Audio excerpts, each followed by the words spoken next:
रथ यात्रा में मोदी की मैनेजमेंट कला पहली बार बीजेपी आला कमान की नजर में आई और जब उस वक्त के बीजेपी अध्यक्ष डॉक्टर मुरली मनोहर जोशी की एकता यात्रा के मैनेजमेंट का पूरा जिम्मा नरेंद्र मोदी को सौंपा गया तो बीजेपी का हर छोटा बड़ा नेता उन्हें जानने लगा। लेकिन उस दौर में पार्टी में न तो मोदी की भूमिका बड़ी थी और न ही वो सीधे तौर पर नजर आते थे। उन दिनों देश में हिंदुत्व की लहर चल रही थी। बीजेपी गुजरात में विपक्ष में ही थी। शंकर सिंह वाघेला गुजरात के लोकप्रिय नेता थे और मोदी उनके रणनीतिकार की भूमिका में थे। 1987 में जब बीजेपी को 121 सीटें मिली तो मुख्यमंत्री बनाया गया केशुभाई पटेल को। उन दिनों पार्टी में वाघेला का जबरदस्त दबदबा था। वाघेला ने इतनी उठापटक मचाई कि केशुभाई को 221 दिनों में कुर्सी छोड़नी पड़ी। अटल बिहारी वाजपेयी को गुजरात जाना पड़ा और राज्य में डैमेज कंट्रोल के तहत नरेंद्र मोदी को राष्ट्रीय सचिव बनाकर दिल्ली भेज दिया गया। पार्टी ने सुरेश मेहता को गुजरात का मुख्यमंत्री बना दिया। गुजरात में वाघेला ने पार्टी छोड़ दी। केशुभाई का करिश्मा समय के साथ कम होता गया, लेकिन राष्ट्रीय सचिव बनाकर दिल्ली भेजे गए मोदी बड़े नेताओं के संपर्क में आते चले गए। दिल्ली में मोदी पार्टी महासचिव बनाए गए। उस दौरान वो दिल्ली में 9 अशोक रोड में एक कमरे में रहा करते थे, जो कभी पूर्व वित्त मंत्री और बीजेपी के दिवंगत कद्दावर नेता अरुण जेटली का कार्यालय हुआ करता था। मोदी गुजरात से गए तो इसका फायदा न तो उनके विरोधियों को मिला और न ही बीजेपी को। यहां तक कि स्थानीय निकाय चुनावों में भी बीजेपी को करारी हार मिली। 2001 में 2 विधानसभा सीटों पर उपचुनाव हुए और बीजेपी दोनों हार गई। गुजरात में पार्टी का बेड़ा गर्क होता देख आला कमान को फिर से याद आए मोदी और याद आया मोदी का मैनेजमेंट।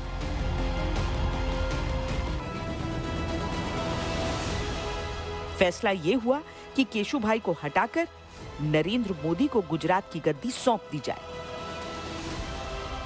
हालांकि आरएसएस के कट्टर स्वयंसेवक मोदी को अंदाजा नहीं था कि अटल बिहारी वाजपेयी ने उनके लिए क्या सोच रखा है।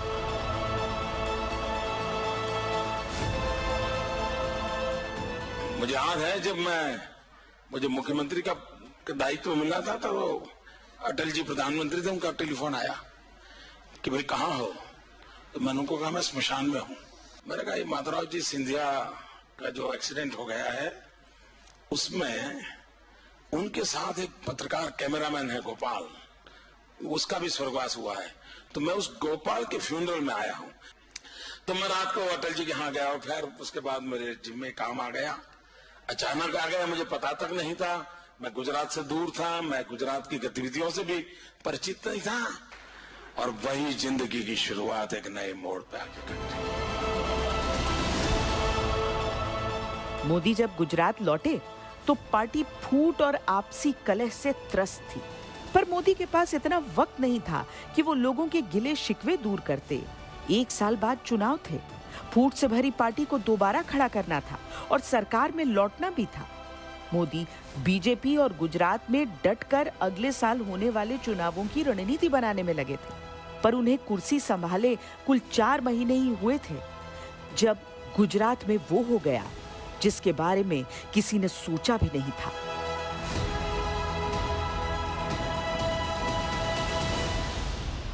पहली बात है कि सरकार का एजेंडा है लॉ एंड ऑर्डर और मैं सरकार का दायित्व संभालता हूँ। सरकार संविधान की सीमाओं को लेकर के चलती है। सरकार किसका क्या एजेंडा है उसको पूरा करने के लिए काम सरकार का नहीं है। सरकार का काम है कानून और व्यवस्था को बहाल करना। आपके लिए और तभी सरकार पहली बार गुजरात में कम्युनल वायलेंस हैं जो 72 घंटे में इतने बड़े वायलेंस को रोकने में हम सफल हुए हैं। बहरहाल मोदी ने ठान लिया था कि दामन पर इन छींटों को वो अपने काम से भुला देंगे। पूरा देश इस वक्त हैरान रह गया जब मोदी के पहले ही कार्यकाल में गुजरात की सकल घरेलू उत्पाद दर में 10% से ज्यादा की बढ़ोतरी हुई। ये हिंदुस्तान के किसी भी राज्य में अब तक की सबसे बड़ी कामयाबी थी। गुजरात विकास के रास्ते पर चल निकला था। 72% जॉब अकेले गुजरात में।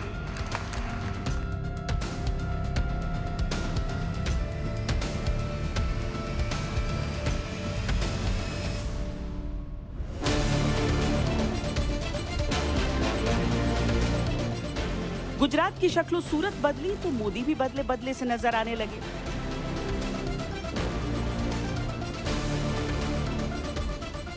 सूट बूट और हैट लगाकर मोदी किसी सीईओ की तरह नजर आते थे। बदलते गुजरात के साथ मोदी के तेवर भी बदलने लगे। अब मोदी अपनी आलोचनाओं का करारा जवाब देने लगे थे, विकास के रिपोर्ट कार्ड के जरिए। हमने पाइपलाइन डाल करके पाकिस्तान की सीमा पर जहां हिंदुस्तान की सेना का जवान तैनात है, वहां तक पाइपलाइन से नर्मदा का शुद्ध पानी पहुंचाया।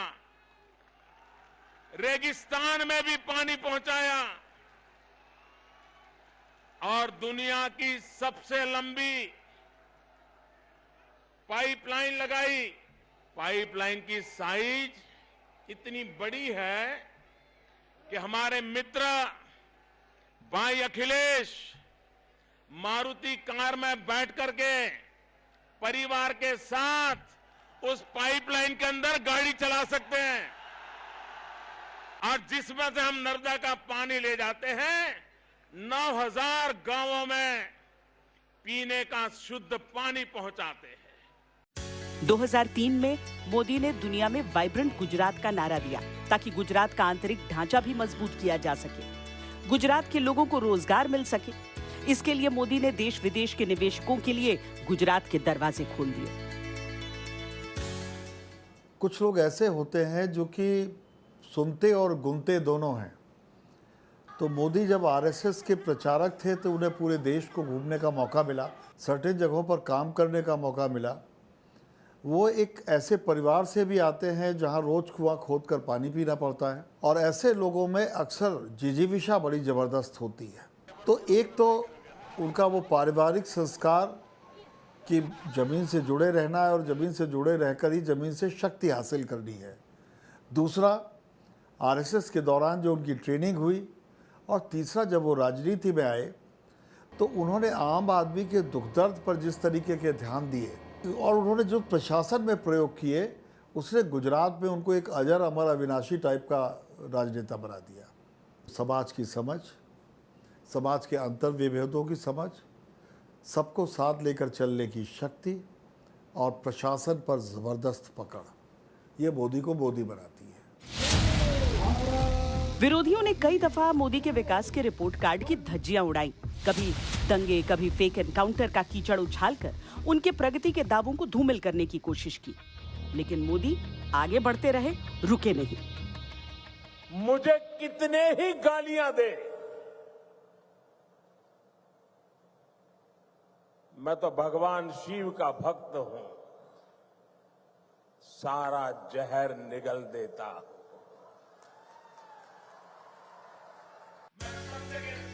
मोदी लगातार अपने रास्तों को देख रहे थे और उन्हें साफ सुनाई दे रहे थे वो सवाल जो उनके सामने राष्ट्रीय राजनीति में प्रवेश के साथ ही आते और उन्हें असहज भी कर सकते थे।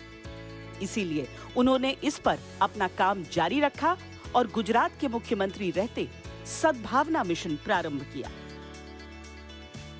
मैं पहले भी कभी आहत नहीं था, आज भी आहत नहीं हूं, लेकिन आहत के सिवाय भी तो एक स्टेज होता है जो इन सब के बावजूद भी अपनापन कैसे पनपे।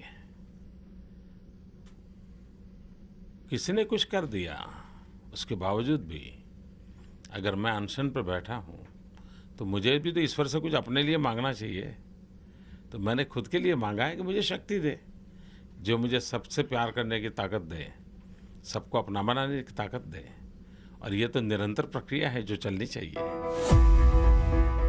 सद्भावना मिशन के जरिए सियासत के माहिर मोदी अपनी एक ऐसी तस्वीर पेश करने की कोशिश कर रहे थे जो समाज के हर तबके को उनसे जोड़ दे। ये सद्भावना मिशन की सफलता का मतलब है वोट बैंक की राजनीति का मृत्युखंड। और सद्भावना मिशन के दौरान मोदी ने गुजरात के 8 शहरों और 26 जिलों से गुजरते हुए 36 उपवास रखे। 24 घंटे के भीतर ये जितने लोग 10 साल से गुजरात की बुराई कर रहे हैं, गुजरात को बदनाम कर रहे हैं,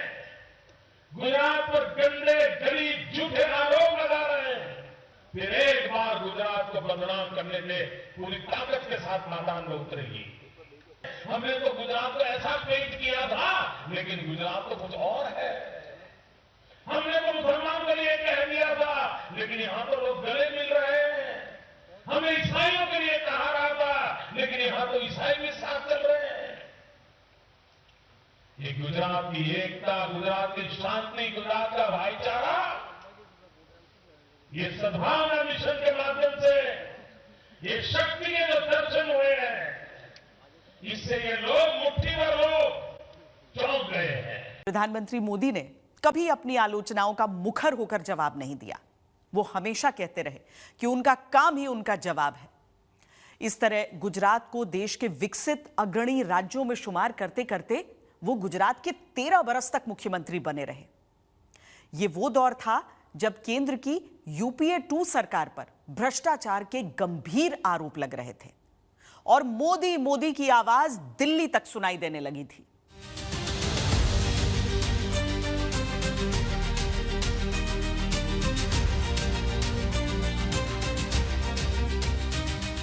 आपकी अगर इच्छा है तो मैं जरूर 27 तारीख को एक दिन के लिए दिल्ली हो आऊंगा।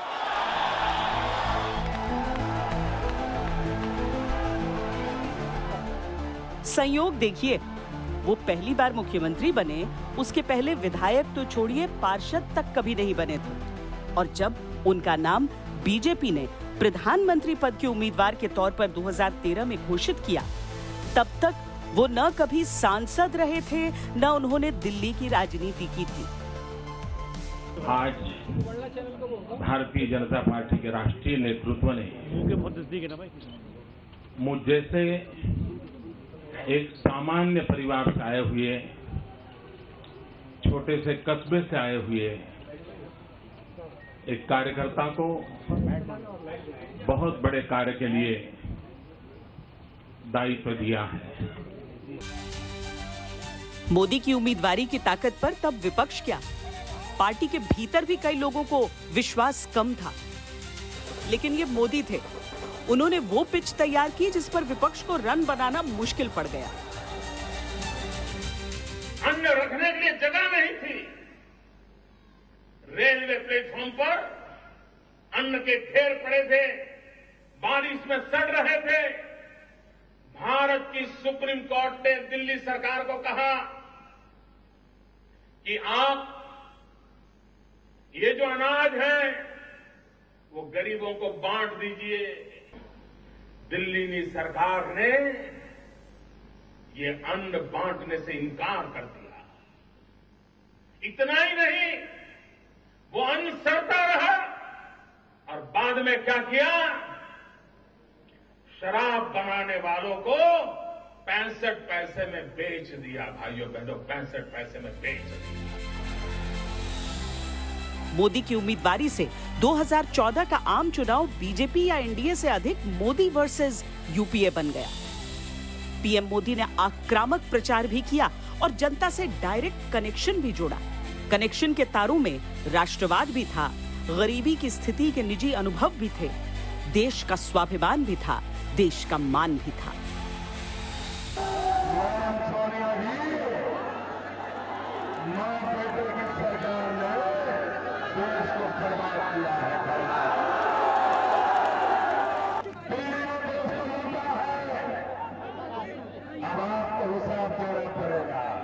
आज 32 रुपये में मुश्किल से चाय भी 2 टाइम नहीं मिल सकती है, लेकिन दिल्ली की सरकार की गरीबी के हिसाब ऐसे हैं कि वो घोषणा करते हैं, चिक चिक करके दुनिया को समझा रहे हैं, अरे 5 रुपये में तो जैसा चाहिए वैसा खाना मिल जाता है। मुझे बहुत पीड़ा है कि दिल्ली में ऐसे लोग बैठे हैं जिनको हिंदुस्तान के गरीब को खाने में कितना खर्च होता है उसका पता तक नहीं है। कांग्रेस के शहजादे बोले, मैं कुछ दिन पहले पूर्व सैनिकों को मिला था और 1 रैंक 1 पेंशन की सैनिकों ने मांग की। तो मैंने कहा था मैं पूरी ताकत लगा दूंगा। अच्छा होता अगर आप जवाब देते कि देश के जवानों का सर काट के ले गए हैं, उस सर को वापस कैसे लाओगे, ये तो बता देते।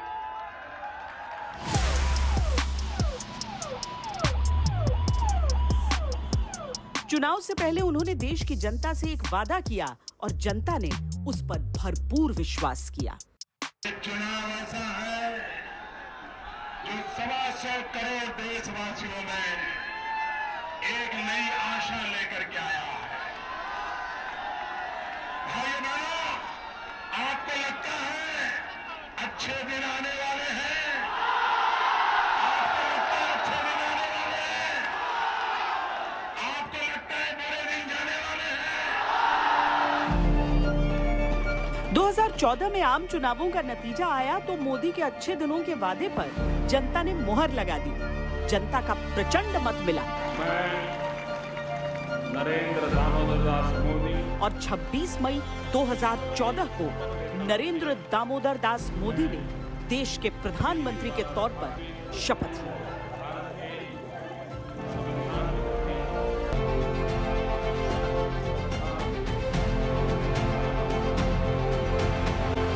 विपक्ष इस जीत को तुक्का बताता रहा।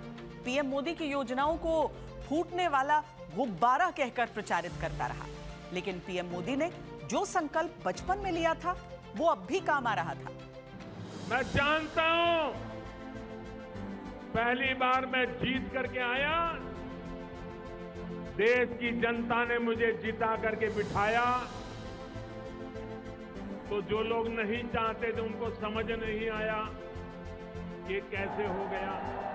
दोबारा न जीत पाऊं, देश की जनता समर्थन न करे, इसके लिए एड़ी चोटी का जोर लगाया, लेकिन देश की जनता ने पहले से ज्यादा आशीर्वाद दे दिए।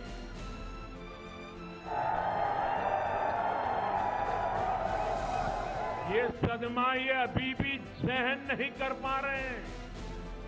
ये पहले तो आ गया, ये दोबारा कैसे आ गया? पीएम ने स्वच्छता मिशन अभियान से देश को जोड़ा। जन धन खाता योजना से गरीबों को जोड़ा। उज्ज्वला मुफ्त गैस कनेक्शन से महिलाओं को जोड़ा और आगे निकलते चले।